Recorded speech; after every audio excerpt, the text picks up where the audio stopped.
Good morning. Today is February 25th, and this is the Corporate and Administrative Services Committee meeting of the Sunshine Coast Regional District. And I'd like to acknowledge that we are coming to you from the territories of the Shishak and Squamish Nations. And we have an agenda in front of us. Are there any additions or deletions to the agenda? Seeing none, I'd look for a motion to adopt the agenda as presented. Moved and seconded, all in favor? Thank you.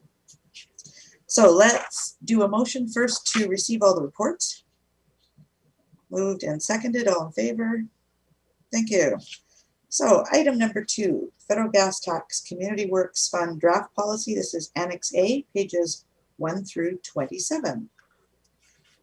And Tina, over to you. Yes, thank you, Chair. So this particular policy has been presented in October and November casts, and so we're just bringing the updated policy to you. There are 2 versions of the amended policy in front of you, and I just wanted to take a moment to explain why that is. So the first policy is really as amended, but just noting that the active transportation piece needs to be added to 6.2.2, I believe. So we will do that based on the discussion today. And then the other option that's presented is that one of the requests as part of the report today is to bring an option for inclusion of community groups to apply for projects through the Community Works Gas Tax Fund of the Regional District. So staff did some investigation with some of how the other regional districts do apply this particular aspect of the gas tax agreement. And there are really only a handful that actually allow for community groups to apply. In short, what is required is very similar to the grant and aid process, where you have to advertise and allow all community groups an equal opportunity to apply for the fund. I also want to explain that it doesn't preclude the regional district from partnering with community groups on projects that it might already be undertaking. So a good example of that is through our budget process, where we are working with the Biking Association and Mountain Bike Association through the Sprock Kids project. So that particular project is on a regional district or through a regional district's park service. So that is one way that we can partner with community groups to do projects. However, that does not mean that the Mountain Biking Association would get the funds. It means that essentially the regional district would manage that particular one. So I suppose in short, there's a lot of complication and nuance with having projects with community groups. And so each one would have to be reviewed individually and understand what all aspects would be in order to achieve whatever is being requested. So, and then we bring that back to whatever committee would be in place as part of evaluating these particular projects. So that's why there's 2 policies. One is option 1 to include some soft language regarding partnering with community groups. And then the other one is for a very overt process allowing for that. And if the secondary policy is approved to allow for community groups, staff would bring back options on what that process could look like at a further committee. Thank you. Directors, questions? Director McMahon. Yeah, I'll just start with some clarifications. The it's 4.2.2C, infrastructure projects that are owned or leased by the SCRD. So I assume that that would include licenses of occupation, such as road right-of-ways, bus shelters. Yes, and we would just have to check with UBCM on every project that we do, and we essentially do that already. So yes, that language is to reflect in anticipation of doing bicycle and walkways with the MOTI. Thank you. Director Tives. Yeah, I just wanted to clarify that the active transportation that GM Perot added there was, or needs to add there, would be in 4.2.2B, if I'm not mistaken. And that yeah, so that's I guess all that I can remember now. I was going to say something else, but I forget. All right, well, when you remember, we'll come back. Director Lee.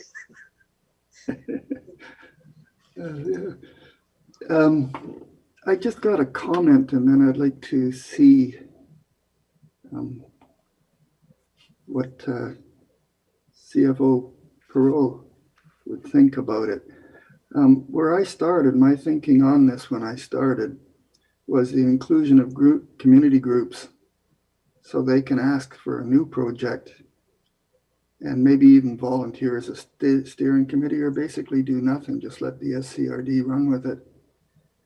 And it really, gas tax is a source of funds, but I mean, it shouldn't matter what the source of funds are.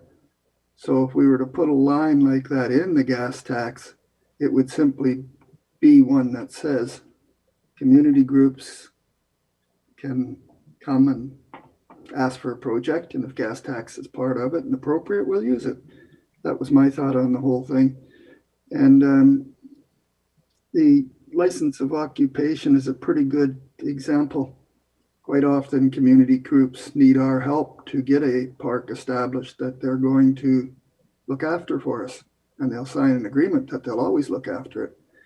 And if they don't, we take the park apart and give it back. And they need a way of coming in and asking for those kind of things.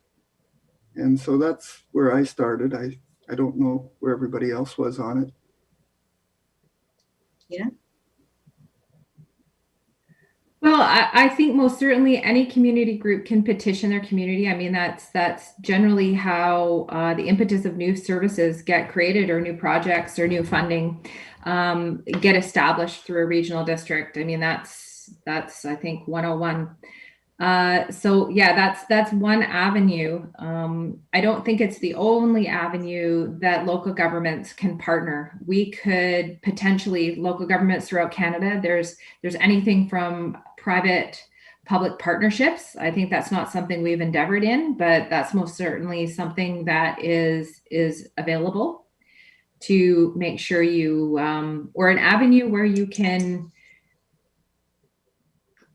execute a project that benefits the community as a whole. So it's something that the regional district needs to do. It also doesn't preclude us partnering to do things within our existing services. And then lastly, it's things that we're not currently involved in or want to partner with a community. There might be some different ones that I'm not listing, but it really just shows that there might be multiple different scenarios coming to us. And I think I would agree with the comment that Community Works funds is one source of funding to achieve whatever's being presented in front of us, to meet with that whatever goal the community has. I want to make a comment on something that you brought up during the agenda review. One of the things that we need to be seen as being is impartial, so that and equal to, so impartial, but have the equal opportunity for all community associations or all community groups that have projects. So what Tina was indicating was, I mean, during the year, we might have a group come to us and say, I've got this great project, I want to do this. But other groups may not even know that funds are available. So how do we ensure that if we set up a process, that it's available and known by the whole community and available to the whole community? Right? So I understand what you're saying, Len. You want to be able to respond to, sorry, Director Lee, respond to, initiatives that come forward from the community. But how do you say yes to this one when other people don't know about it? So that's kind of what's behind this. And we need to ensure that whatever we put in place is fair and equal for everybody. So give that some thought, because that's going to impact what our decision is in the end here. Can I respond to that? Yeah, sure. Sure. Yes, that's why I was thinking we should have something similar to the grant and aid, where we put it in the paper and say, hey, come on over and tell us what you want to do, and give them an opportunity to do that and actually have a formal structure where we can sit and say, okay, well, yeah, we kind of all agree that's something that should be done. Let's let staff have a look and bring it forward to our budget. That's where I was coming on the thoughts. Anyways, thank you. Okay. Director McMahon, Hiltz? Yeah, I'm agreeing with much of what I'm hearing here. This is a broader discussion than just gas tax. This is about community partnerships. And I don't think that the community understands how to get these kind of projects and partnerships forward. And I'm not even sure that staff does either, because there isn't a clear process. I don't want to set up another whole process related to gas tax, because I just think that's too much stuff. We've already got grant and aid, and I'm a little leery about having a whole other process that throws the door open, because we're not actually encouraging people to just dream up projects so that we can spend money. We want this driven by needs that people have identified in the community, that they are trying to find a way to meet these needs. And it's a very difficult thing, because very often community groups will come up with a really good project and the SCRD just dumps cold water all over them, and they get discouraged and angry and go away. And we need to be more of a, wait a minute, how can we do this? Not a, these are all the reasons why you're not allowed to do this and that and so forth. We've lost hundreds of thousands of dollars in funding opportunities by not working with community groups that have capacity and grants in hand.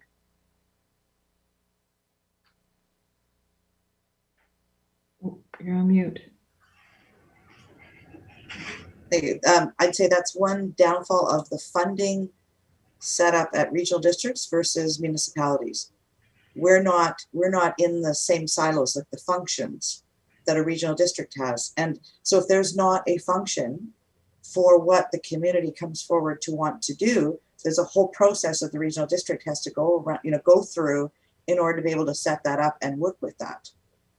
It's much easier. Yeah, it's much easier if there's an already established service. Yeah, Director McMahon. Yeah, but even when there is an established service, like the whole story of Grantham's Hall is a perfect case in point. And there have been a number of cases where there is a clearly established service. So I guess I'm saying, yes, we need a policy. We need to look at this, but not tied to gas tax. Okay. Director Hiltz. Thanks, Chair.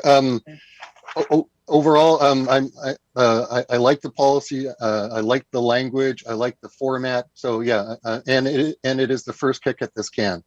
So I'm supportive of option one, just because the other pieces could be added as the policy develops over the years. But it seems like too big of a step at this point for me to bring in all the community groups and have that other parallel process. So it seems simpler and more straightforward. The one place I think it might help sort of straighten it out in terms of the community participation is linking. There's this phrase called eligible partners, which is in 4.2.4 and 4.2.5, which ties to the ultimate recipient, because I think eligible partners are essentially a non-municipal entity. So this is where the community gets involved in, is a non-municipal entity, which is an eligible partner. So I think that might help to kind of help the community groups know that this applies to them somehow, that they don't have to go through, that this is one avenue. So I'm just wondering if there's some language that can be cleared up in terms of the ultimate recipient and the eligible partner, because it's eligible partner is not kind of defined anywhere. So that's a question I have. And the other piece that I had is the appendix 1 to policy number 5. So how does the policy in the appendix work in terms of, I like them being separated out. to change this policy or to change the appendice, would we change the policy, or can those be done separately? How would this change in the future to be a living document, I guess? All right, we'll go to Tina. She has some other comments as well.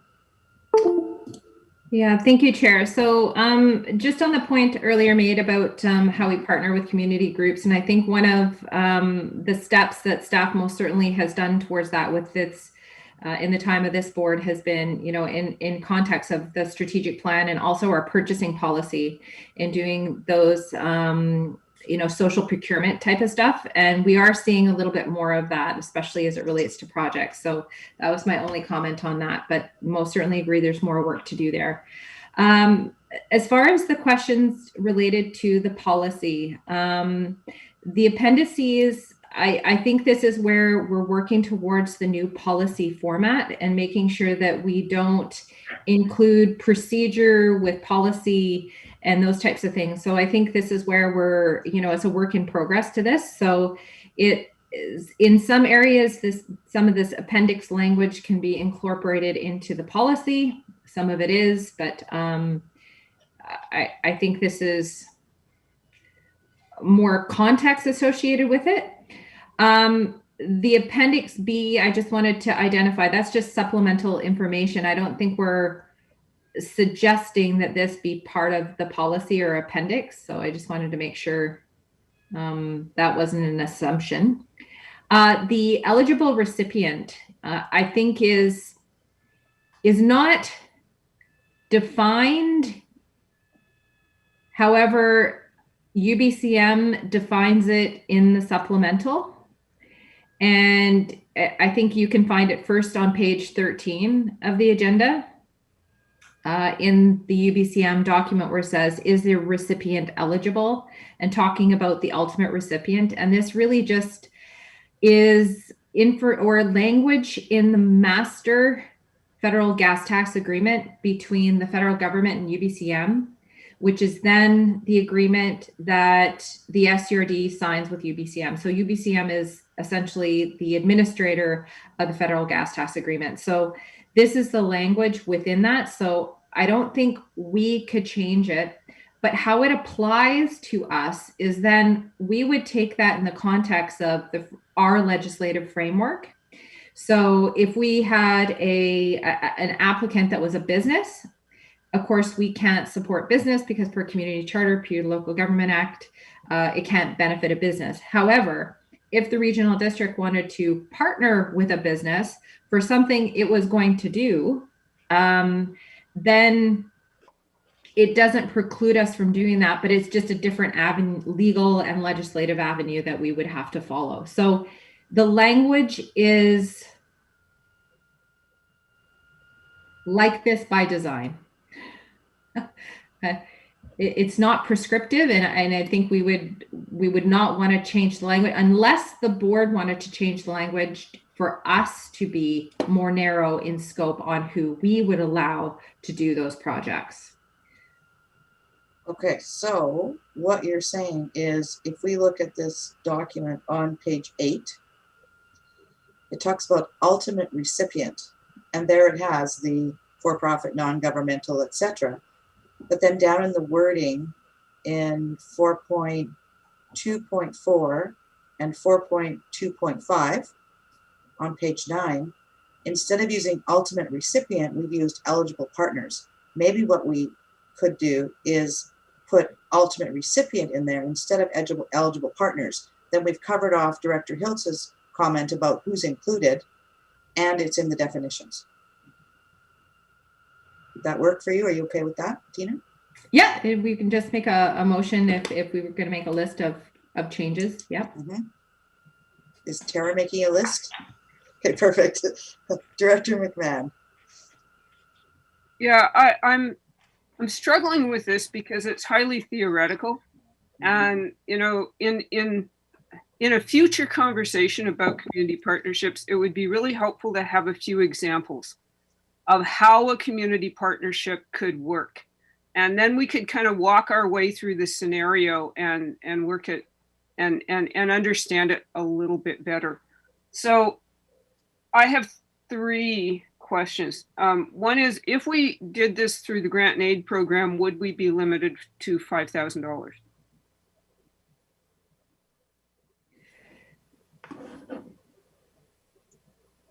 I think that's, something we'd want to discuss further. I think the suggestion was having applications to you in advance would definitely, we're just thinking from efficiencies, meaning a call to the community for applications and through this stream. And if I have a committee already established for rural grant and aid, then maybe I'll have the same committee review the gas tax agreements potentially. So that's what the suggestion was. So we're not married to anything. We're just, I guess, proposing some suggested ideas on how that could work, logistics and how they would apply, because you have the rural areas through grants of assistance. That's a policy you've defined. This is a separate policy. So how they would relate, we do have some language in some policies that say other related policies. So perhaps what I'm saying is it's up to the board. Okay. In the 4.2.2b, the use of funds, I realized when I was reading this through for the umpteenth time that we don't make any mention of adaptation to and mitigation of climate change. It's kind of implied in the projects that the gas tax fund will fund, but I was wondering if we had an appetite to specifically identify that as a priority, since it is a strategic priority. Yeah. So I think to that point, that's one of the purposes of bringing this policy forward, is because we have policy direction and we have this past practice to typically use community works funds for active transportation. So part of the purpose of this policy is to break open the discussion and say, look, let's use these funds for the particular objectives of the agreement, which matches with your strategic plan. So one of the steps in meeting the tactics, so one of the tactics to meet the strategic priorities is to get climate adaptation, a climate resiliency, those type of plans that we have. I think some of those things are in the budget. It's part of why we need some resources to do that. So what would then happen is, if you have some goals, or this could again be funds to meet some of those objectives.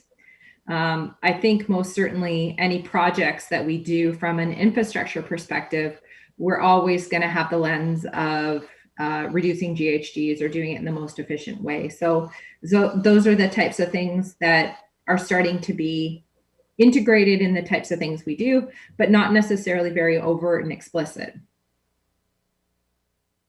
So we're getting there. All right, Director Lee. Thank you, Chair. I have a couple of comments and then a question. First thing, one of my observations is that the gas tax will not be forever. It was only intended as an interim solution or an interim project. So I really wouldn't like to see it embedded in policy. Also, I believe that the use of gas tax is too restrictive for the grant and aid. But if we did have community groups coming in and suggesting that they have their pet projects and they should be using some of our resources, the grant and aid group that I have might be a good one to say, yeah, let's have a look at it, before we launch. But that would be optional. And but I do like the comment I heard that if we were going to go to the community and say, which projects would you like to see work that you you know we don't have on our plate, because we would have some on our plate at the, where the heck is that? That's way at the beginning of the budget process, right? And I think we could limit it to general community call, but only to eligible recipients that we predefine, like we do with the grant and aid. So, and my final comment though is that I believe neither option 1 nor option 2 fills what we're looking for. And it's pretty complicated wordsmithing we're proposing here. So if we didn't do anything with this right now, would it mess up our grant and aid process, or could we still function with the policy the way it is? So that's actually my question. Okay. Tina? No, because for our grant and aid process, I mean, we've already started to advertise for this, so I'm not sure we envisioned that we would make it in time for this particular application process. It was an option for consideration, because I think deadlines are March 31st for folks. So if there's additional information or direction that the committee wants to put forward back to staff, then most certainly we can. If there is clarity as to what's being envisioned, I think this is be helpful for staff to understand so we can guide. What we've presented in front of you here is what a lot of other local, well, not a lot, but 3 other regional districts in the province who allow for community groups to apply, or have community groups apply towards community works, gas tax funds projects. This is how they do it. Okay, Director McMahon. Yeah, I'm wrestling with this too. I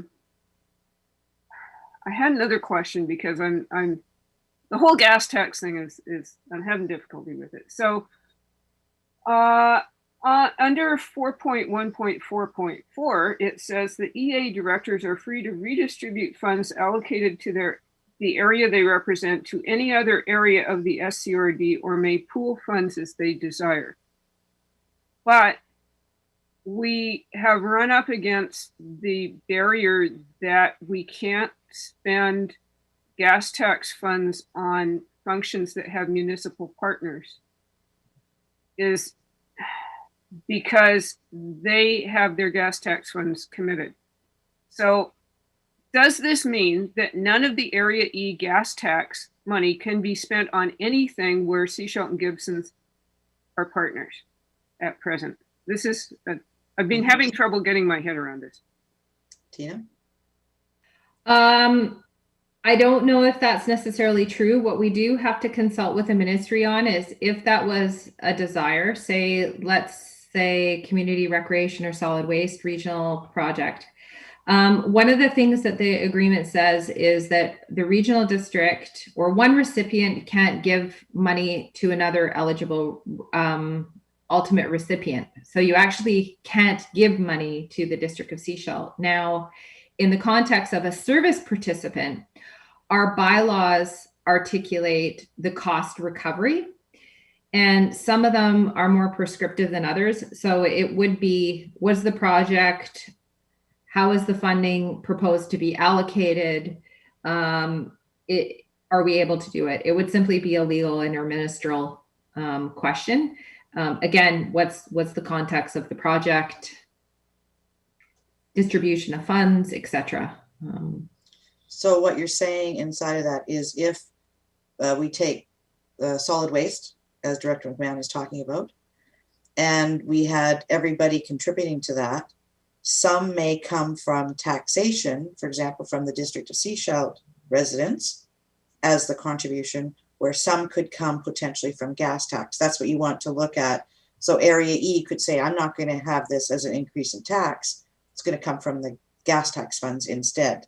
For my portion, it's still apportioned out. Is that kind of what you're looking at? Yeah. So To if see I if it's legal, yeah. basically. So I'm going to explain, and it's going to be a little detailed. So I apologize because I think it has to be explained in order to understand. The way most of our services are recovered are mostly through apportionment through property tax assessments. So if you have a particular project that is $100,000 and is going to be cost recovered through property taxation, and Area E wants to pay for a part of their portion of that project through gas tax, it's really hard to narrow that down because really that money just goes in the overall pot of funding, and then whatever's remaining gets apportioned out. So it doesn't equal probably what you're thinking it's going to equal. I don't know if that makes sense to folks, because your apportionment might be, 15% Area E, 30% District of Sechelt, et cetera. So the relative impact to that particular $100,000 project will not equate your apportionment model. However, if you took a $100,000 project and you took all the rural areas pot, and then you maybe took member municipality or whatever other participants, and you fully funded that project, then essentially you could result in whatever apportionment you can, because that's revenue and expense match one another based on your desired outcome. I didn't follow that last example, because what's the difference? If all the electoral areas put their money in, where does the money come from the municipalities for their portion?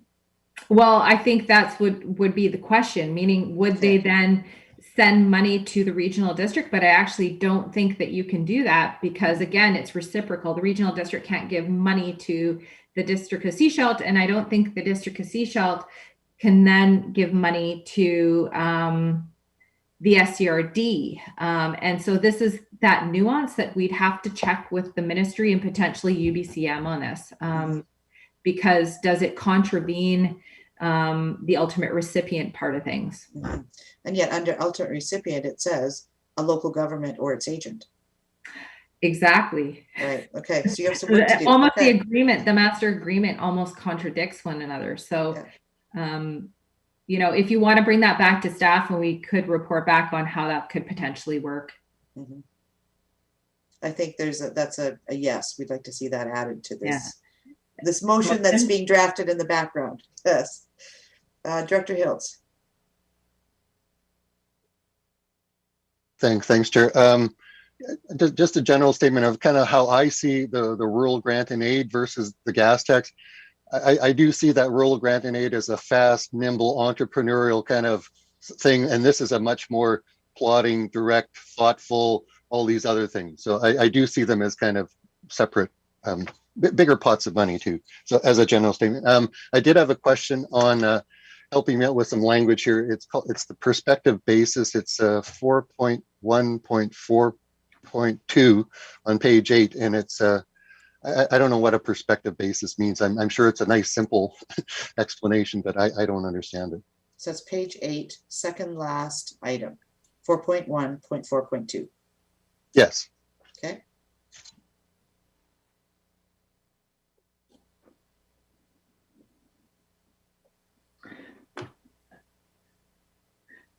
What the heck? Oh, are you waiting for me, Chair? Yes, please. None of us know what it means. I'm just trying to scroll to that particular basis. Really what it means is on a go forward basis. Very simply. It says regular annual or supplemental funds will be allocated based on a prospective basis. Subsequent changes in population will not cause unspent funds to be reallocated.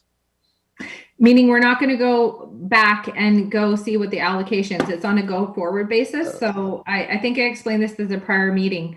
This year was the first year, and it has happened where sometimes the federal government, and so through COVID, what they did is they gave a top up payment. So what we did is we allocated that. So say the directors gave a different policy direction and said, look, we want to allocate it differently. We would do that on a go forward basis based on a new direction. We wouldn't go back and redistribute funds. Okay. Any other questions or comments? Director McMahon. Yep, still wrestling with this. But in terms of the options that we're looking at, I'm not keen on option 2. I don't want to create a whole lot more process, particularly as Director Lee pointed out, that gas tax is not here forever. So the simpler we can make it, the better. So I'm caught between a rock and a hard place here, between option one and not doing either option at this time until we are a little more clear on our whole community partnerships model. Okay. And I think inside of where we are in the year and the process, etc., anything that would be put in place now would not take effect this year necessarily, like wouldn't impact, some kind of allocation. So there's probably time to deal with this over the next while to get something in place for next year. Tina? One of the suggestions, though, is that if we want to align any process with our budgeting process, we're going to be having our budget debrief somewhere April, May, CAS committee to talk about sort of process improvements. And if we'd want to align any community group or contemplation to align with our budget process, we'd have to have something pretty sorted out by, I would say, September at the latest, so we could give time for ample communication and alignment with our budgeting process. Okay, I'm going to go to Tara and see what we've got at this point for changes to what we have in front of us. And then we'll look at where we want to go with it. Tara, over to you. Thank you, Chair. Currently, there's 3 points I have in terms of modifications, and I'm not sure about my second. So add to 4.2.2b, critical infrastructure needs active transportation and capacity building. Add under 4.2.2 another point, and wasn't sure if you wanted to add this or not, adaptation to and mitigation of climate change. And replace instances under 4.2 of eligible partners with ultimate recipient, and that the gas tax policy area providing for projects across municipalities, and I wasn't quite sure how to word this specifically, not knowing, with the municipal funded involvement, somewhere along those lines. Okay, so I think what Tina's been saying about that is investigate potential methods to use gas tax funds for funding functions where there are municipal contributors. Mm-hmm. Okay. All right, Director McMahon. I'm just going to suggest that it might be easier to sort that out into 2 motions, because one is a request for more information and the other are referencing changes to the policy. Yes. All right. And then I'm going to go back to Tina about the climate adaptation piece. I know that this policy has been drafted to align with the UBCM program. Can we then go in and add additional items in here if they're not covered off in the UBCM program itself? To make a statement like climate adaptation, that I think would be generic enough, understanding that whatever project was put forward, we'd have to put it forward to UBCM to find out how it aligns with the agreement. So, I mean, that's ultimately our process is project proposal evaluation from UBCM, report back, yes or no. Okay, so I'm going to go to Director McMahon. Would you like to see something around climate adaptation under 4.2.2 potentially as an E or something? I thought we could add it to the list of priorities in B. Yeah. Okay. I think that's more of a statement of what our policy is than, a hard and fast rule. Okay. And then did you have another question or comment? No, you're good. Okay, so Director Hiltz. Yeah, just the question about the timing of of not proceeding with the policy and delaying the implementation of the policy. And my understanding of this is to help clarify for staff what the board's intention is. So if we don't do this, staff will remain unclarified about what the board is trying to do. So it seems like sooner is better than later would be kind of my take on it. It's we are March now. We will be September pretty soon. So sooner seems better. If that's, yeah. I think this is also for the board's clarification. So informally, over the last number of years, gas tax funds at the regional district have been identified as going to, path and trailway maintenance, active transportation kinds of infrastructure. That's only a very small component of what gas tax funds can be used for. And because of the block we kind of ran into with Ministry of Transportation and the legalities around that, the funds have been building up. What staff are coming to us and saying is the focus that the regional districts had on gas tax funds has been very narrow. Gas tax funds can be used for a lot of other projects in other areas. So if we put that into policy, it actually, identifies for the board what the funds can be used for and gives a direction to staff to say, yes, we understand this. And so let's look at how we can use these funds for the regional district, right? I mean, one of the things I threw out at the agenda review is District of Sechelt, we're using gas tax funds as our portion for the airport. Right? So there's all kinds of projects and places that this can be used. We've been keeping this narrow focus. What do we want to use them for? So Director Hiltz, back to you, and then Director McMahon. Yes, and further to that it's opening the scope rather than narrowing the scope. And we've already kind of, as staff pointed out in the report, is already happening in this budget period. So for me to delay it would kind of not align with our current practices in some ways. So for me, it puts the budget and the policy and as a package, and we go to next year.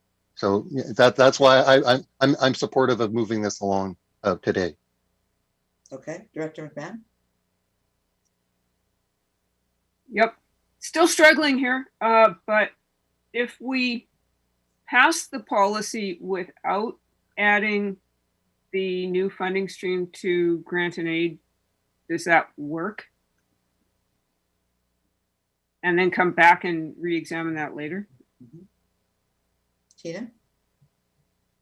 I think what I've heard is that the committee is leaning towards the option one, the one that has a little more generic wording as far as options for community groups. And again, we already have an example of that with the biking association. So it doesn't preclude us, but it moves the needle for sure. And I think that's kind of the comfort level of the committee. So it has no impacts on the grant and aid process. Okay, Director Ben. Oh, somebody else jump in and rescue me, please.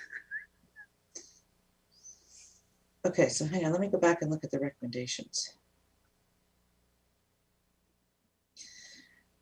Chair, So, yes, go ahead. if I could, Chair, what I meant by it doesn't preclude it's because we've already started to advertise for the grant and aid. And so if for us, if we wanted to take a different turn with that, I think we're probably a little bit too late for that for this year.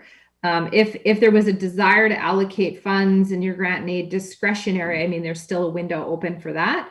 But again, we'd have to navigate that. And it'd be 6 of one, half dozen of another. Do you want to include discretionary funds, or do you want to just, work through the policy and pivot to the next budget year?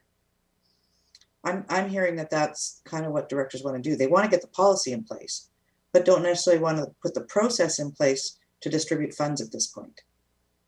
And spend more time in looking at the policy and identifying potential projects and how the policy aligns with them, or if there still needs to be a few tweaks in there before putting a process in place to actually allocate funds. Okay, Director McMahon, thumbs up, okay. Director Pratt, Director Hiltz, are you okay with that? Thumbs up, okay, awesome. Director Lee? Okay, thumbs up, all right. Director Hiltz, or Director Ties, cool, awesome, okay. So we're not gonna go with option 1 or option 2. We're just going to make some amendments to the policy and approve it at this point. Okay, so we have 2 potential recommendations on the books. One is for some changes. Okay, so I'm going to have Tara go through those changes again, just to make sure we're clear on what the changes are we're looking at doing. Okay, Tara, and then we'll look at the second piece. Thank you, Chair. And that the federal gas tax community works fund policy option 1 be approved as amended as follows. Add to 4.2.2b, critical infrastructure needs, active transportation capacity building. Add under 4.2.2b, a line adaptation to and mitigation of climate change. And replace instances under 4.2 of eligible partners with ultimate recipient. All right, any other changes that we've missed? All right, so this is electoral areas only voting. So would someone like to make that recommendation? Moved and seconded. All those in favor? Thank you. All right, then the second recommendation. Thank you, Chair. Recommended that staff investigate the potential of using federal gas tax community works funds for projects and SCRD functions where the municipalities are contributors. All right, moved. Yeah, is there a seconder? Seconded. All those in favor? Oh, sorry, Director Hiltz, question first, sorry.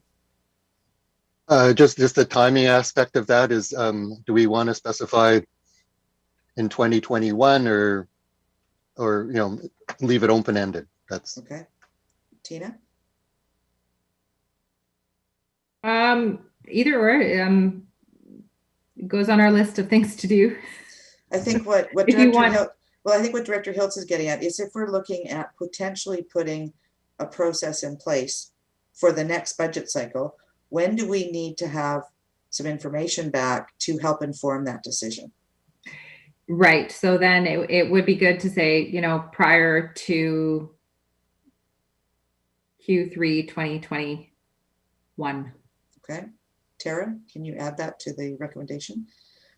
And we should have, yes, go ahead, Director McMahon. No? Okay. So we should have somebody move and second the amendment. Moved and seconded. All in favor of the amendment? All right. So now we have an amended motion on the floor. All those in favor? Director Ties, are you? Yeah, okay, thank you. All right, anything further on Annex A on the gas tax policy? All right, perfect. Let's move on to item number 3, Annex B. This is Sechelt Public Library Draft Funding and Service Agreement. And back over to Tina. Thank you, Chair. So staff between the Sechelt Nation, the town of, or the District of Sechelt, the Sechelt Public Library, and the Regional District have been meeting over the last few months more actively. We had some delays due to COVID, admittedly. And so we are happy to come forward with our agreed upon agreement to our respective council and boards on the Sechelt funding and service agreement for the next 5 years. The past agreement was actually ended at end of 2019. So we had a year where we kind of had just a funding allocation. And so that particular apportionment that was agreed upon in 2020 is being used as the base for the current agreement. There has been some changes to language as well that has been included, as well as a supplemental Schedule B that articulates and clarifies the apportionment amongst the funders. So I understand that the agreement has been presented to Sechelt Nation Council, And I'm not sure if it's gone to District of Sechelt, but I think perhaps the draft. And so, of course, for the regional district, this has to align with our budgeting process. So with round 2 coming forward, this is why we have it to committee today. So everybody seems to be quite, satisfied with the agreement. So again, the purpose of today is to go through the agreement language in anticipation of round 2 budget to sort of solidify the funding allocation for the SCRD portion. All right. So one change on our order paper is it indicates voting A, B, D, and Sechelt. It's actually voting all instead, because each of the electoral areas has a separate function. All have to vote on the recommendation. Director McMahon. Okay, my first point is just a picky correction. On page 40 at the top, there is a population table that gives the populations of areas A, B, Sechelt, SIGD, and D, and then it says the total is 29,900. It's not. That is the total population of the Sunshine Coast. So the actual total of all those areas together is 19,000 something. Just FYI. Okay. Director Ties. Thanks for that report, and thank you, Haywas, for being with us today, because I think this is the first time we're talking about libraries and with Haywas being present.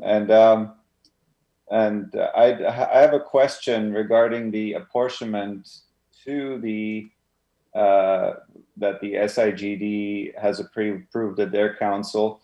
I just want to get some background as to why the 42 to 46% ramp up was something that was negotiated by staff and the SIGD. Thanks.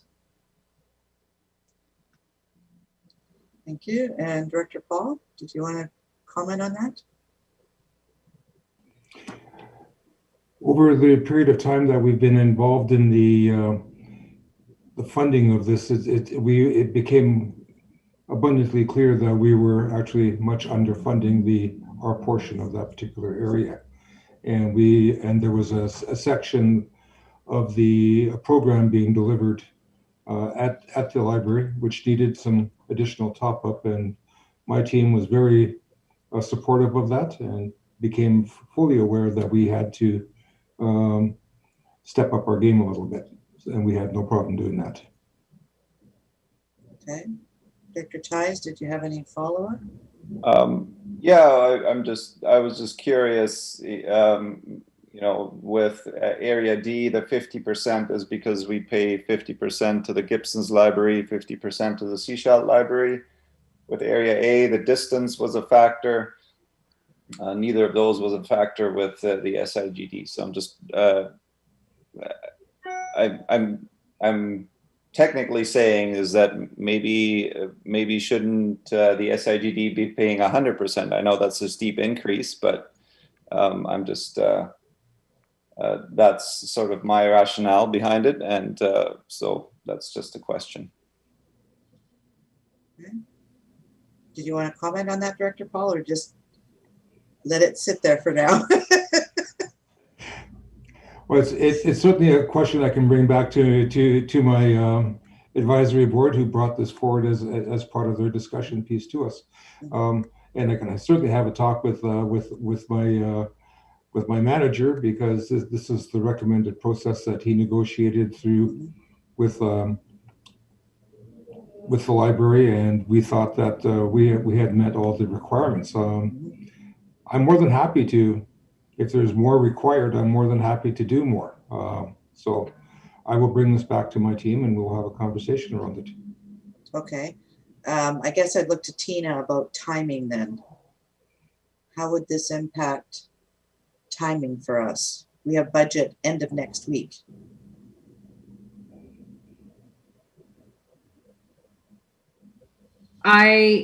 Well, we have to adopt our budget by the 25th. So I think this is where there's one part, which is the agreement. One is the funding apportionment. And so if the rural area directors specifically, so aside from the agreement, wanted to agree upon a different funding apportionment, then we definitely would have to understand what value would be in there for 2021's budget.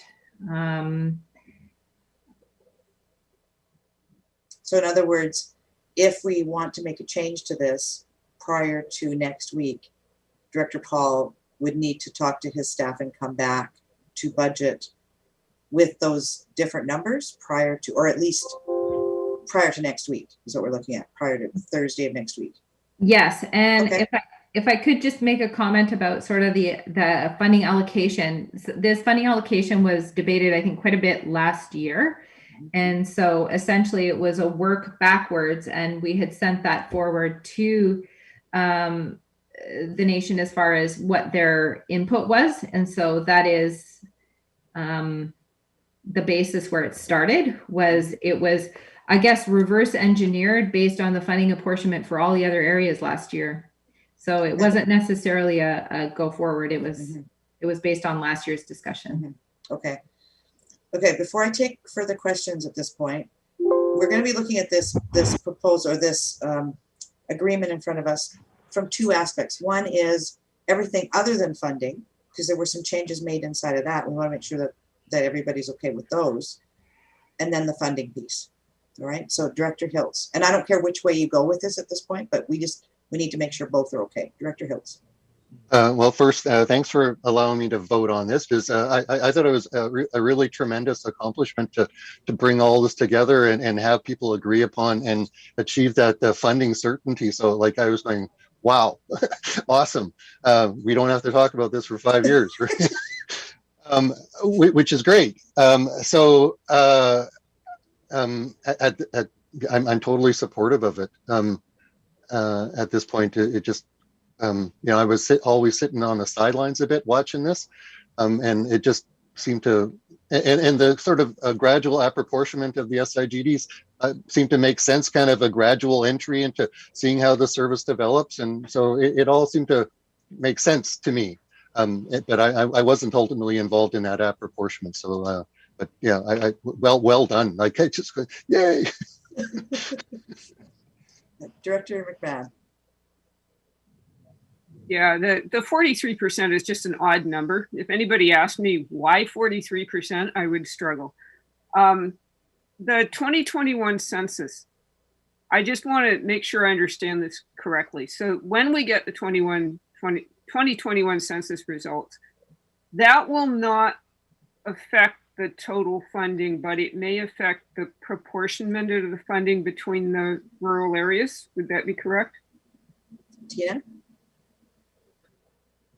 I think we saw it as this would stay static. I mean, just to provide some certainty to the areas. I think there are clauses in the agreement that if that wanted to be reviewed once the new census numbers would be in, then that there would be a mechanism to do that from a timeline. So again, it would be up to the funders to, or one of the other funding partners to highlight that if they want it reviewed. So how staff saw it was that we would keep it static, but understanding that there's new census numbers that may change some of the apportionment. It's in the latter part of the agreement. So, it could go either way in the sense of it could inform the next agreement, because of course, negotiations for the next agreement based on happens in the year ahead. So are you saying that unless somebody wants to revisit the numbers, what is passed in the funding this time around will be static and stay in place for 5 years, just as it is? That's my understanding. Okay. Now, yeah, that's my understanding based on the discussion staff have had. But again, that's open for debate if someone wants to review that. Okay. Director McMahon, did you have further follow-up? I have another question, but I'll let you. Okay. Director Lee, and then we'll come back to Director McMahon.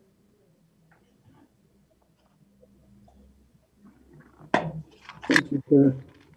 My comments really are quite simple. This has been negotiations by exhaustion, and I really would just like to move on. And my second thought is that the town of Seashell and the Seashell Nation are very good neighbors. And if they're happy with this split, I'm happy to say yes, I'm good with it. Okay, thank you. Director McMahon? Yeah, like everyone else, I'm in favor of a 5-year agreement. I'm concerned about the percentages. You know, Director Beamish kind of queried the museum about asking for a 2% increase when the cost of living increase is now under 1%. So why are we committing to 4%? The total increase over the 5 years is 163,000. That's quite a lot. And, you know, I could probably get behind 2% a year, but that's a significant increase. And then I don't usually like to say this, but is it going to be a precedent? Is the other library going to come and say, wait a minute, you're giving Seashell 4%. So I'm struggling with the rationale for those numbers. Thank you. Director Ties? I don't have the numbers in front of me, but the Seashell Library in the last, I think, 8 years has more than doubled its budget. And I'm just, yeah, I'm kind of with Director McMahon on just the quick escalation of costs at the Seashell Library and not really having the rationale behind it. But so that's something that also troubles me. All right, so there are recommendations on page 28. What would the directors like to do? And I'm going to look to the people who are actually funding this to kind of guide this for the rest of us who would be voting on this. So that would be Director Pratt, Director Lee, and Director Ties.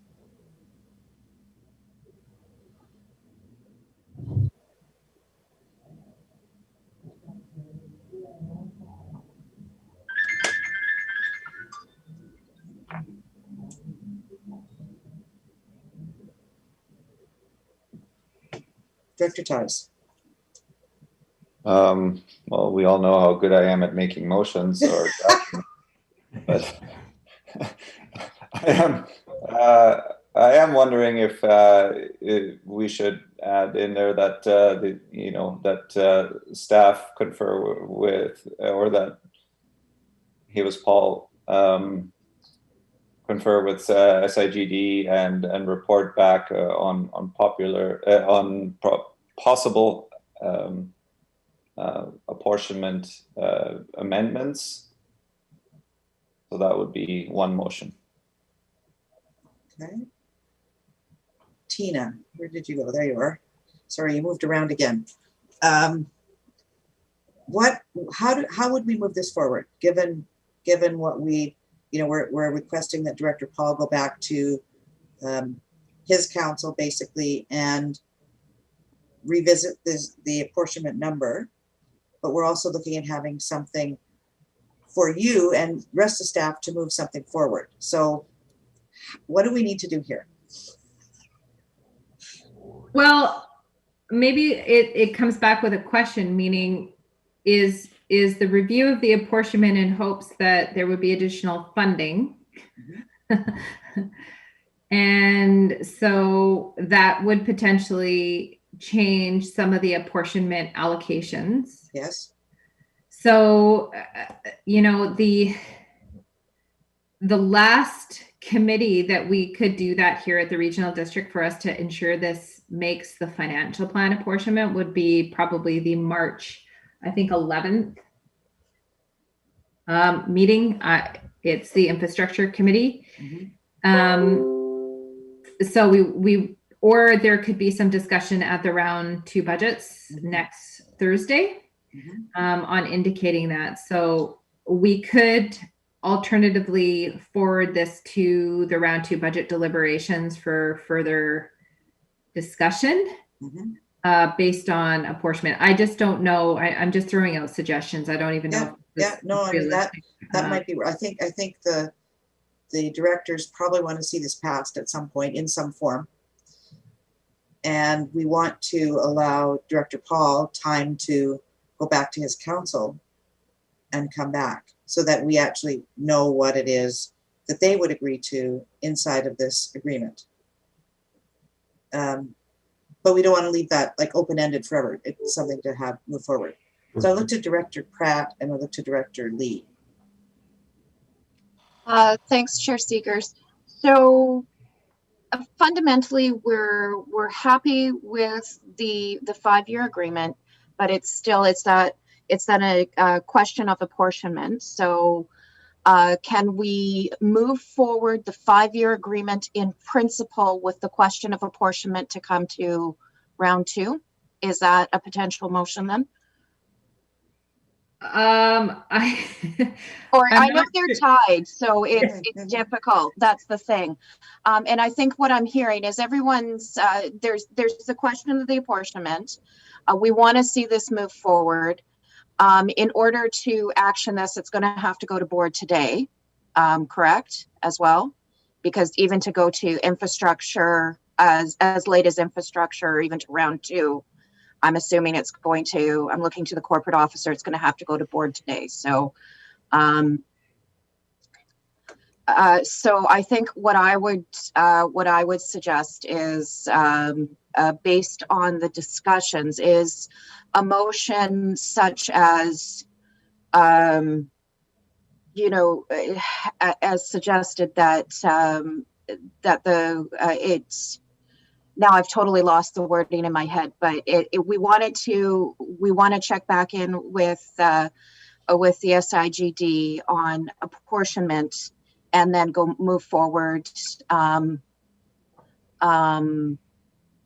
everything, or we can leave as it is for 2021 and amend for the following 4. I've just seen a note from Director Ties, which I'm sorry if I'm stealing your thunder, but that's an option as well, that we move forward everything as is with the draft agreement in place, and then deal with the apportionment question, giving us a little bit more time because we're in a very constricted time frame at this point. Okay, so I'm going to go to Director Paul, and because you're the one who's going to be stick handling it on your side, what kind of time do you think you need in order to revisit this with your council and be able to bring something back? Well, we just went through our principal budgetary last night with our membership on our administrative. We're still working our way through our capital infrastructure. The SIGD did their preliminary budget. We've already passed the motion on this. For me to go back and ask for a revisit on it is going to be challenging. I would say to meet the March 11th timeline, I'm not so sure I can make that. Okay. Because we just had our meeting on Wednesday. Okay. Sounds good. All right. So we've got that. Director Lee, Director McMahon, and then we'll see if we can pull something together. Oh, you're still muted, Director Lee. Got my hand down, got halfway there. I'm concerned about the projected inflation. And the reason I am concerned is that I think we've learned a lot of lessons from COVID. And I think there's some productivity gains to be made through the use of technology and shared services between our 2 libraries. And I'm wondering if we tie ourselves into something like this, we have an opportunity to revisit if we see substantial gains. And I'm sure Sechelt are every bit as interested as we are in productivity gains, because it's all money. If we can do the same work for less money, it's something we should all be doing. And I see in the libraries now, because of the COVID and the remote, the forced remote access to material, it appears like it would be an opportunity. So my question is actually two things. One is, what does the district of Sechelt think about that? And the second one is, would there be an opportunity to revisit this if we as a body decided we'd like to? I think our staff have been involved in the negotiations, as Tina has been here as well. I think our staff are okay with it. We haven't had this come before us yet as a council. So this would come back. I know that we've been kind of kept apprised that it's been going on, but the particulars haven't actually come to us. This is the first time we've actually seen of it as well. I'm going to go to Tina and then Director McMahon. So I think something too, I wanted to just, the Sechelt Library presented at part of round one deliberations. I think they did give a little background on their justification of their budget. And they did actually round it down from their original 4% from last year and their pre-budget. So they have rounded it down already. They did a thorough review of their budget, and some things, I don't want to speak to them too much, but one of the things I did recall them saying is that actually the remote has escalated several of their line items because they now have to deliver not only manual books, but they also have to provide more remote or online book options. And those particular licenses are one of those line items that they actually escalated, but they were able to move lines around in order to fund some of those increases. So if the library wanted to be a delegation for round one to the committee, we can definitely ask them to do that if the committee had more questions for them. And the other question that Director Lee had was, if at some point the library finds, they have additional funds, can we revisit the whole agreement? Or how does that play out in this?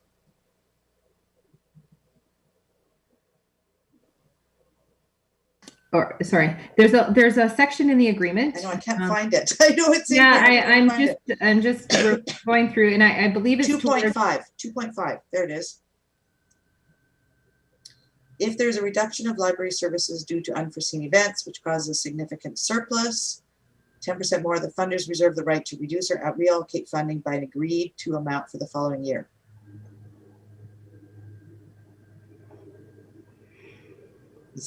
Would that do it? Is that what you're looking for, Tina? I believe there's another section as well. As far as the term. It's in 4.4. Yeah, 4.4. Okay. Yeah, so that this particular language too, essentially it's to modify or terminate the agreement. I think what we're speaking here is that we'd want some modification to the agreement, but we'd need to do that in time for people's budgeting process. Mm-hmm. Okay, Director Lee, does that cover off what you're looking for?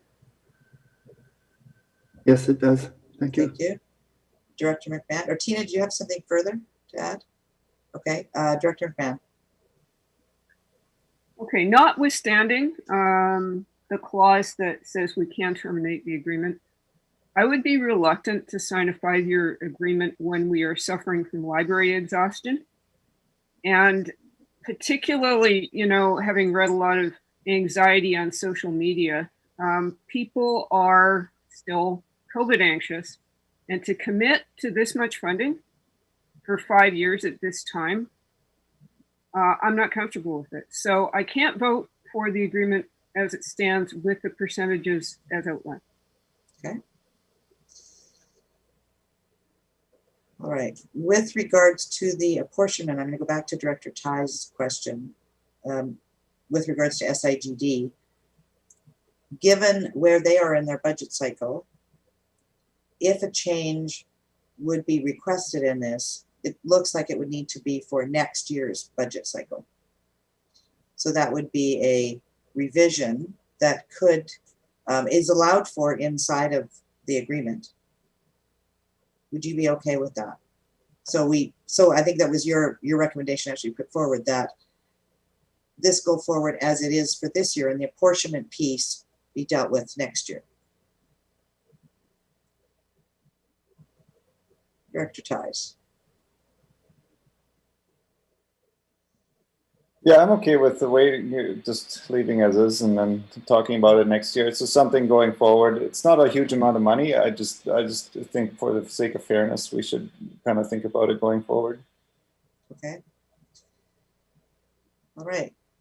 Directors, what would you like to do then? Director McMahon.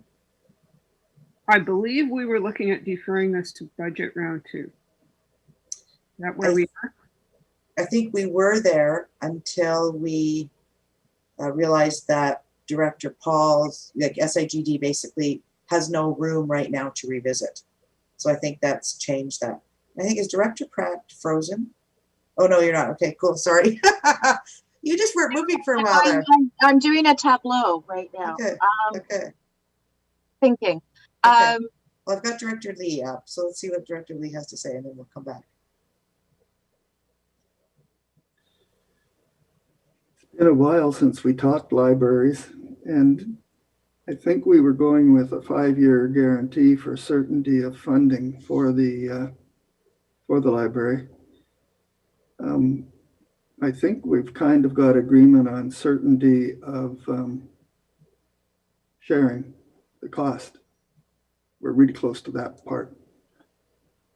I'm reluctant to, I don't understand why we would commit to a fixed increase for the next 5 years when 5 years is sure a long way down the line. I know that originally we had a 5-year agreement because of the fact that we'd underfunded.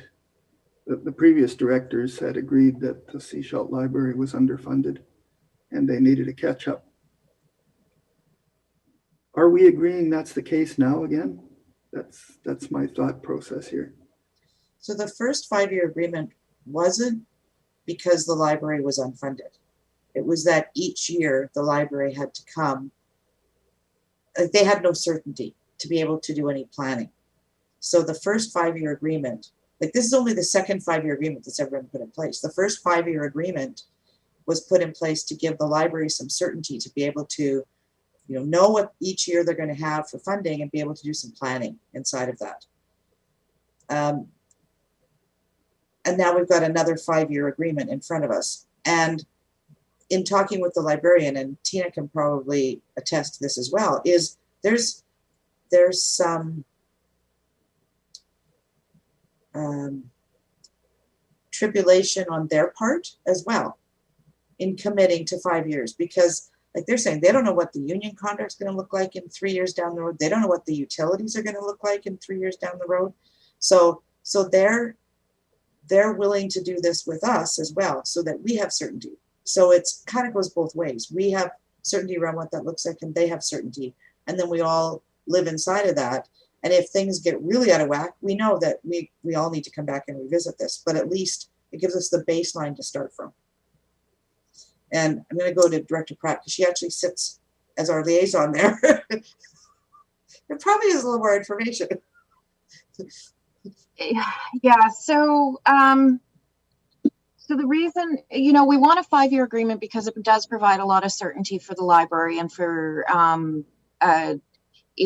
so they're not coming hat in hand every year. What I would suggest, because we did have them come forward as the partner, as part of our partner presentations, and if we're having lingering questions on these funding increases, then maybe we need to ask them to come back to round 2. I don't think they're on the schedule. I'd look to the CFO. I don't think, because I believe we already improved and incorporated this in principle as part of to go forward to budget. Is that correct, CFO? No, not yet. No, and it's on the board minutes today, and so it's forwarded to round 2, pending the agreement being presented today. They aren't currently a delegation, but that most certainly the agenda goes out tomorrow, so we can speak to them and ask whether or not they're able to do that. I'm sure they were going to attend the meeting anyway, so that's something we can coordinate if that's the wish. But again, we'd have to bring this to the board to action that today.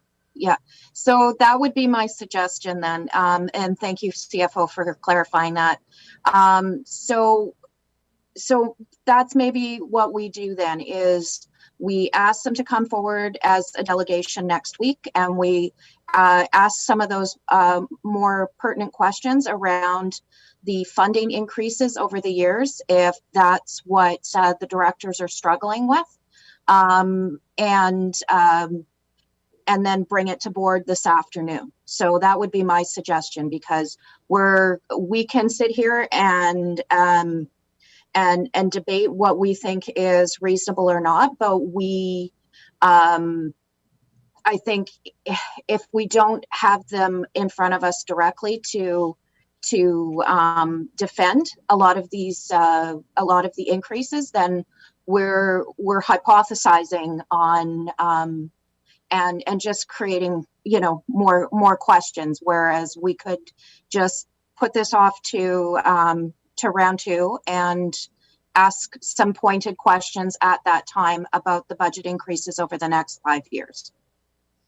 So what you're recommending as a recommendation is that this report be referred to round two, that the Seashell Library appear as a delegate, or be requested to appear as a delegation at round two budget, and that this be forwarded to the board for this afternoon. That would be the recommendation that I would make, because District of Seashell also the council hasn't had a chance to review this either as a council, and that I'm assuming it's probably coming up in the next couple of weeks. It's next week. Yeah. So no, 2 weeks. 2 weeks, but it's still anyways, that still puts it a little bit further along our process, as well as District of Seashell process. Okay. Do you want to So make that recommendation? I want to make that recommendation, please. Is there a seconder for that recommendation? Seconded. Okay. And then I have Director McMahon and Director Lee. I'm uncomfortable putting the library in the position of defending their budget. That's kind of awkward. The Seashell Library has had really large increases over the last few years, far more than any other community partner that we have. And I simply think they've got to figure out how to live within their income at this point. Okay, Director Lee.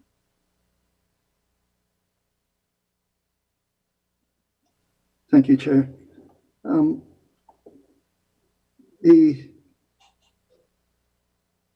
I think we always assume that we have a base budget for any of our people that are requesting, any of our organizations that are requesting funding, such as the grant and aid ones, where my Pender Harbor Health Clinic, they always assume they're going to get what they got last year, and they actually then ask for an increase based on their 5-year plan that they give us the previous year.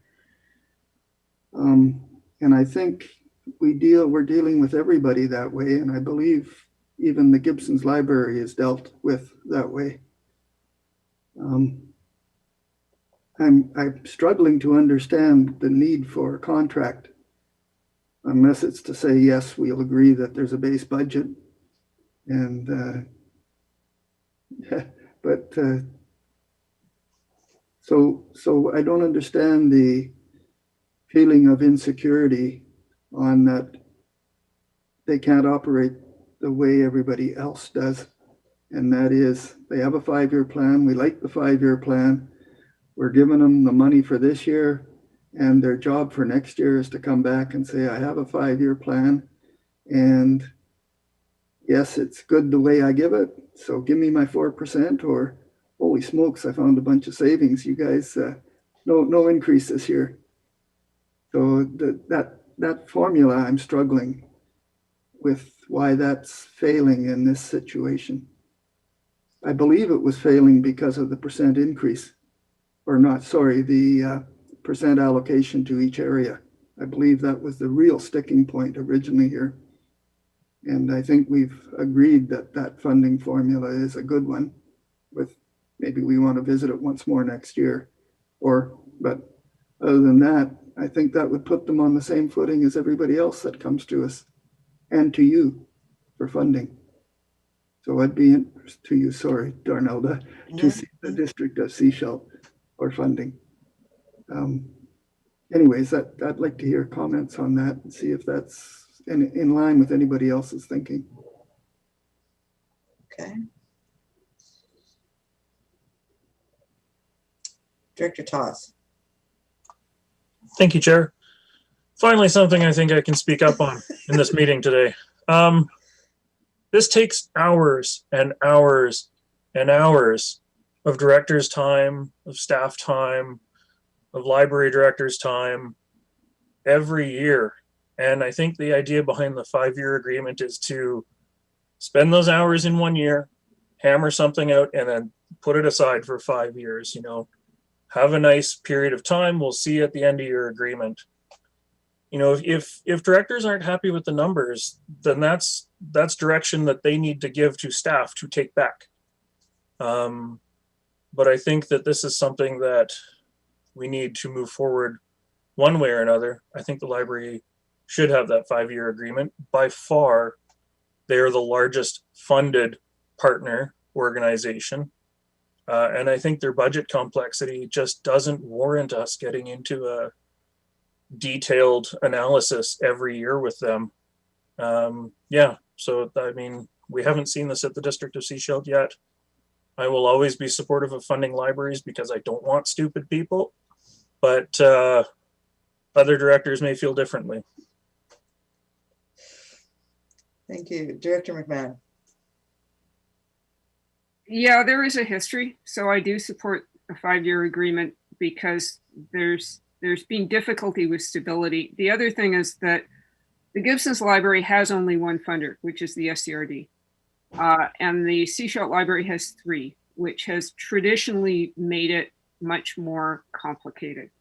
And they don't have a bylaw. They don't have a funding bylaw. So I'm fine on 5 years. It's merely the numbers that are my stumbling point of this. Director Lee. An observation that I don't go to the library. All right, so we have a recommendation on the floor that we request that this be referred to round 2 budget, that we request that the library attend as a delegation to answer director's questions, and that this be forwarded to the board this afternoon. And this is voting all. So all those in favor? Any opposed? Thank you. Would you like that recorded? Okay. Director McMahon would like recorded, Director Toth not. Thank you. All right, we are at 10:58. I'm going to suggest we take a break. Do you want 10 minutes? All right, we'll do back at 11:10. That gives you 12 minutes. See you.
Welcome back to the Corporate and Administrative Services Committee meeting of the Sunshine Coast Regional District. It is February 25th, and we are on item 4, Annex C, Eastbourne Water System Operation and Maintenance Contract Term Extension. And we'll turn this over to Mr. Walkie, Manager of Utility Services. Good morning, everybody. Thank you. The Regional District oversees the Eastbourne Water System, which is located on the eastern side of Keats Island. And due to the accessibility and response time to Keats Island, the operation of the water system is contracted out. The Eastbourne Water System Operations and Maintenance Contract Term Extension Report reviews the need for the SCRD to retain a qualified contractor to operate, maintain, install water services, and respond to unscheduled repairs for the next 2 years. Keats Island Construction Services Limited has been under contract for 3 years and have submitted pricing for a 2-year extension to the contract. Staff have reviewed and evaluated the response and are fine with it, and staff recommend approval of the recommendations as prepared. Any questions? I'll be happy to answer them. Thank you. Directors. Director Hiltz. Thank you, Chair, and thanks for the report. That seems to be a necessary thing to do to proceed, and that response time. I do have a question, general question, about the nature of the Eastbourne. Is all these systems have? It's the qualified contractor. I'm particularly interested. You have to have a certain ticketed person. And just also note that in 2018 there was a boil water advisory. So these can be challenging systems to run. It's an old system. I've been told it's unique in terms of services. So just so the first part of the question is the details of the levels required for the treatment and the distribution, the ticketing.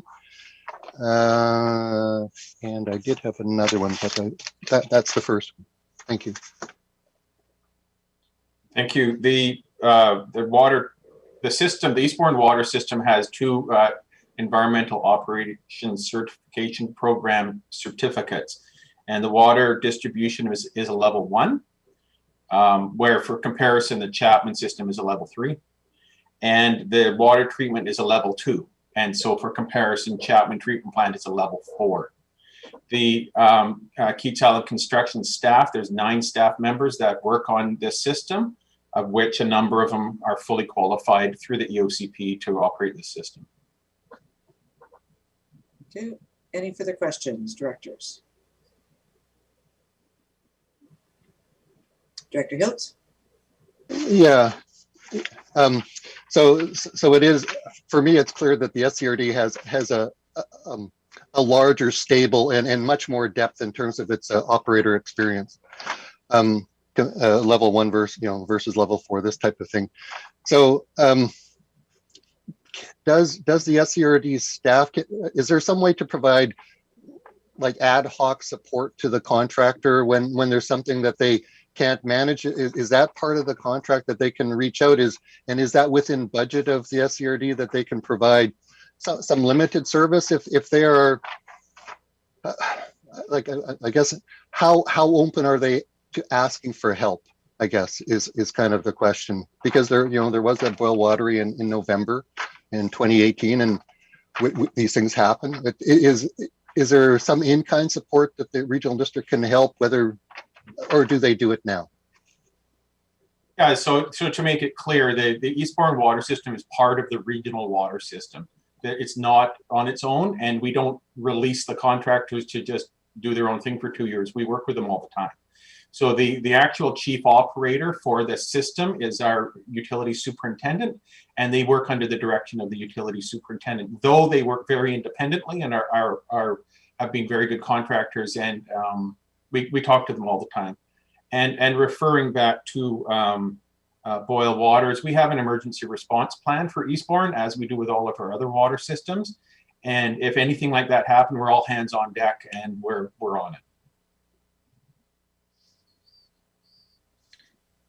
Right, Director. Okay, no hands up. There are some recommendations. Director Hiltz, go ahead.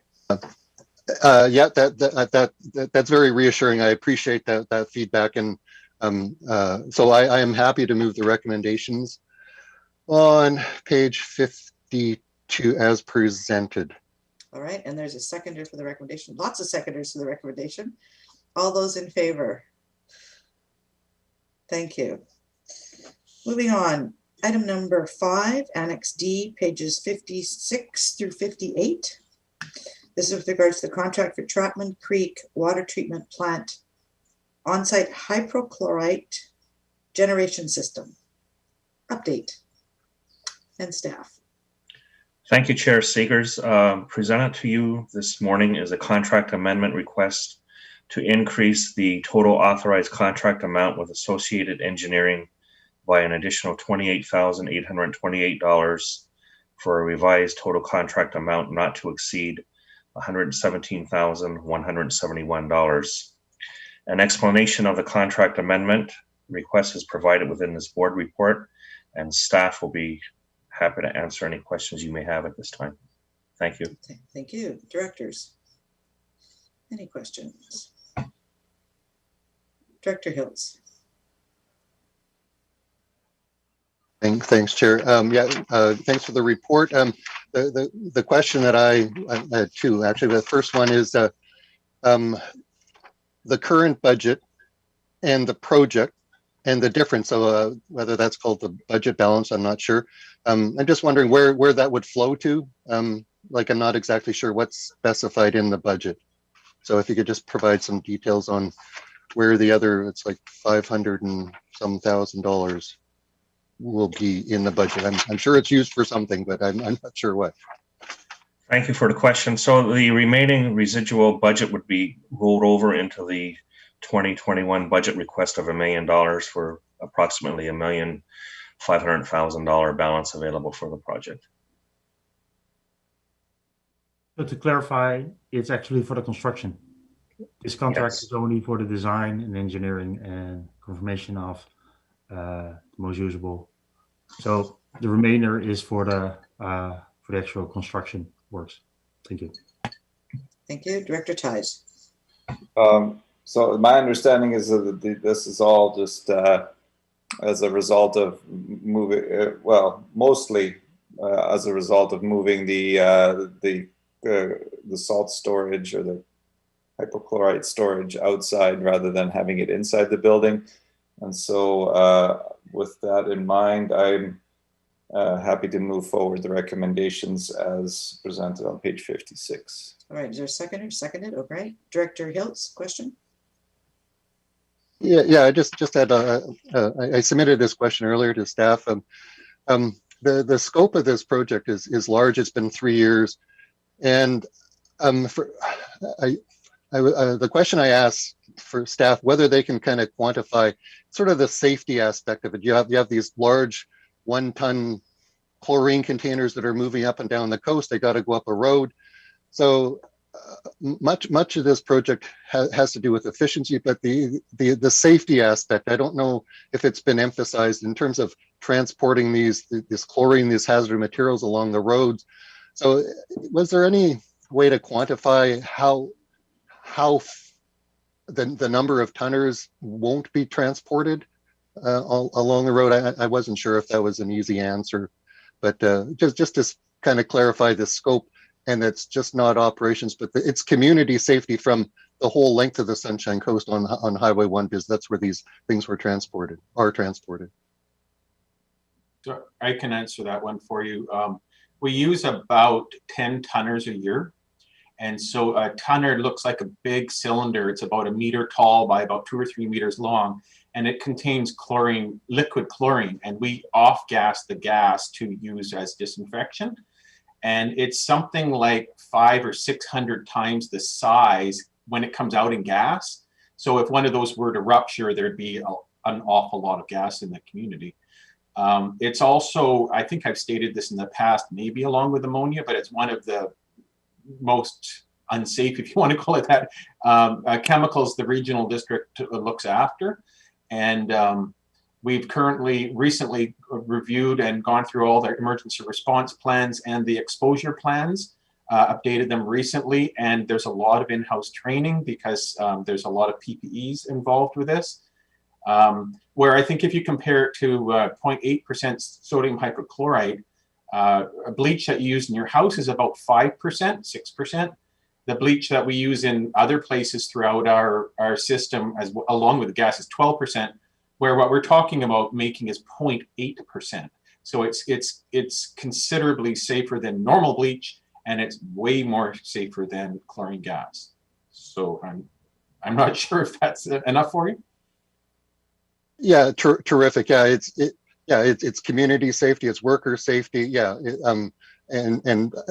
for me, it's emphasizing, it's that road transport of these tonners. It is a dangerous thing to be doing, and so yeah, thank you for the details. All right, we have a recommendation on the floor. Voting is A, B, D, E, F, and C shalt. Any further questions or comments? All those in favor? Thank you. Moving on, item number 6, Eco Fee Reserve Fund Considerations, Annex E, pages 59 through 65. And we have Ms. Cooper with us. Good morning. Thank you, Chair Seegers. The purpose of this report is to share the findings of the requested review of the SCRD's Eco Fee Reserve, which is bylaw 670. The review includes the history of the Eco Fee reserves, the current use of these reserves and alignment with bylaw 670, as well as a review of the 2021 budget proposals and alignment with bylaw 670. The report includes several recommendations for the board's considerations, and staff will update the 2021 round 2 budget proposals accordingly. Thank you, and staff are happy to answer any questions the committee may have. Thank you. Directors.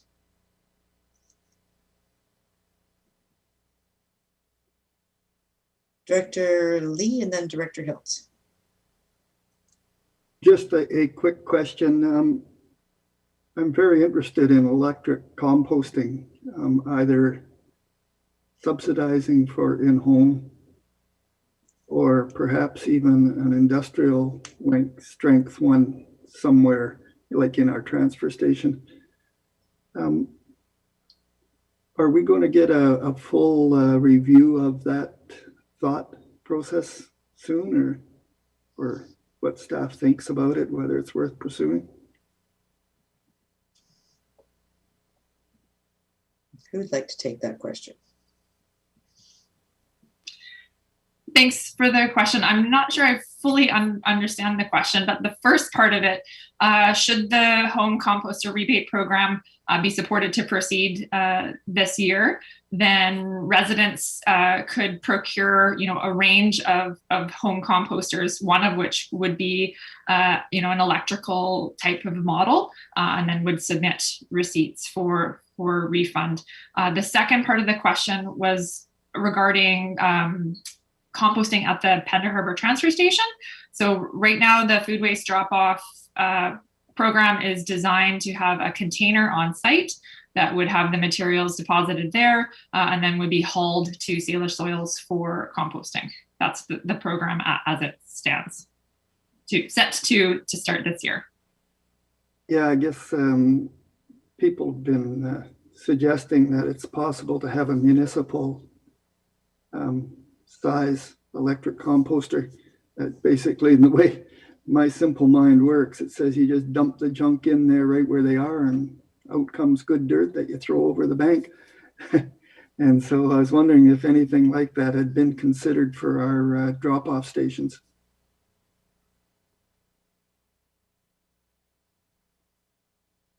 Thank you for the question. Currently, it has not been considered as part of any of the SRD programs, except the composter, backyard composter program. Thank you. Director Hiltz and then Director Ties. Thanks, Chair. Yeah, I'm supportive of the recommendations. I just wanted to draw attention to the composter topic of the feedback that I'm getting about the green bin. This is in the ideal circumstance, everyone would do on-site look after their own waste. You would not have trucks driving around, and I think that's the that was tried and we didn't get there in 10 years. So this is why we have this green bin process. But it is, I think there is a certain segment of the population who would like to opt out of the green bin. And I think supporting through the composter rebate program is a good step to allow those people to participate while they are subsidizing their neighbors who are participating. So I'm putting a plug for the home composter rebate program, pilot program. And yeah, so I just wanted to note that there's people I think who want this service as an option to the opt-out of the green bin. Thank you, Director Ties, and then Director McMahon. Thank you. Yeah, we haven't gotten a whole lot of detail about this composter program, and I'm looking forward to seeing some more of it. For example, what type of composters we're going to endorse, because some of them are certainly linked with wildlife interaction and that sort of stuff. So I would like to see sort of somewhat of a thought out program, and looking forward to some more details on it. I guess that could be within the scope of the recommendations as presented, but just wanted to make sure that love to see some more details as well when it comes to it. Thank you, Director McMahon. Yeah, I don't see an urgent need for the home composters in my area at this time, but I'm also cognizant that, for instance, Area A does not have curbside pickup, and large parts of Area F don't either. So I look forward to seeing what this program might look like. I am happy to move the recommendations on page 59. And it's seconded. Before we vote on them, I have a question. The second last and that before the board piece, that the Waste Reduction Initiatives program be canceled for 2021 and brought forward to the 2022 budget deliberations with funding from taxation.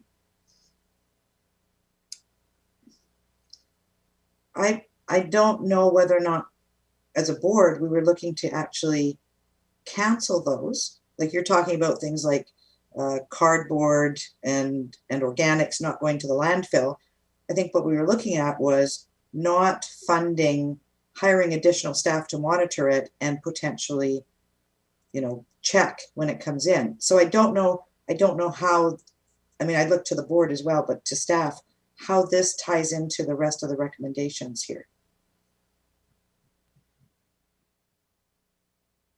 Maybe I can clarify and would invite my manager to add to this. This program is really a kind of a rebate program where community partners, organizations can apply for funding for themselves to initiate a waste reduction initiative, so that they can take care of the waste themselves instead of that it's even entering the SCRD system. Okay, and so not at all what I was talking about. We are expecting, due to COVID, we're expecting, based on the experience from last year, we're not expecting a lot of large potential uptake for the program. So hence we're given the pandemic. So that's why we're proposing to cancel it for this year and bring it forward again next year, but then fund it from taxation instead of e-commerce. Okay. All right. Any further questions? Director Lee. I just wanted to say I thought this was a very well done report, and it filled in a lot of blanks for me. So thank you to staff. It was great. All right. Seeing no further questions or comments, we have a recommendation on the floor. It's the recommendations on page 59. All those in favor? Thank you. Item number 7, Annex F. District of Seashell Parcel Tax Roll Sea-Watch Neighborhood, pages 66 through 73. And who's speaking to this one? All right, go ahead. Thank you. All right, thank you, Chair Seegers. So this report is as stated, in relation to the District of Seashell Parcel Tax Roll, applicable to the Community Recreation Service and the Regional Water Service. As part of the annual parcel tax process, staff at the regional district work with staff at the 3 member municipalities to complete a validation process prior to the member municipalities authenticating the parcel tax roll for properties within their jurisdiction. During this year's review, we received a request from District of Sechelt staff to remove the 17 unimproved properties within the Sea-Watch neighborhood. 15 of these properties are applicable to the regional water service role, and all 17 are applicable to community recreation. There are no specific exemptions that apply to these properties. However, properties with assessed improvements were previously removed from the roll in 2019 and reaffirmed in 2020 on the basis that they could no longer be provided with the services in question. The same principle applies to all properties within the evacuation area and is supported by the fact that they are all valued or assessed at a value of $1. Given this, staff are recommending removing the remaining 17 properties from the respective rolls. The financial implications of doing this are a decrease in parcel tax revenue for the regional water service of $4,488 and an increase in the per parcel rate of 13 cents for all other properties on the community recreation parcel tax roll. Thank you, and I will take any questions. Thank you. Directors, any questions, comments? Director Hiltz. Thanks, Chair. Yeah, totally supportive. It makes sense. My question is there any room for confusion between the Sea-Watch neighborhood and the evacuation order? Is that absolutely, like, there is no properties outside of the Sea-Watch that are not part of the evacuation? Like, are they the same thing, the evacuation area and the Sea-Watch neighborhood? I'm just, is it clear? Yes. Thank you. Yes, the properties that are being removed are only within all properties identified within the evacuation area. There are 2 properties, and these are the ones that are not subject to the regional water parcel tax, that are a little bit upland of the original kind of subdivision, but they are included in the evacuation area and are all assessed at $1. So, yes. Director McMahon? Yeah, I'd be happy to move the recommendations on page 66. Is there a seconder for the recommendations? Seconded. Any further questions or comments? This probably would be a question more for our infrastructure staff, who I don't believe are with us anymore. I believe water is actually still being provided for fire support, right? Fire potential, but at a lower pressure at this point. All those in favor of the recommendation on the floor? Thank you. That's the last item on our agenda. We have no communications. Is there any new business? Seeing none, I look for a motion to adjourn. Moved and seconded. All in favor? Thank you. And any questions from attendees or questions emailed in?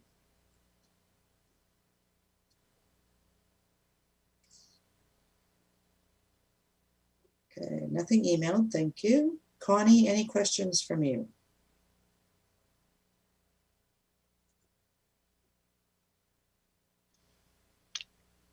Thank you, Chair Seegers. Nothing from me at this time.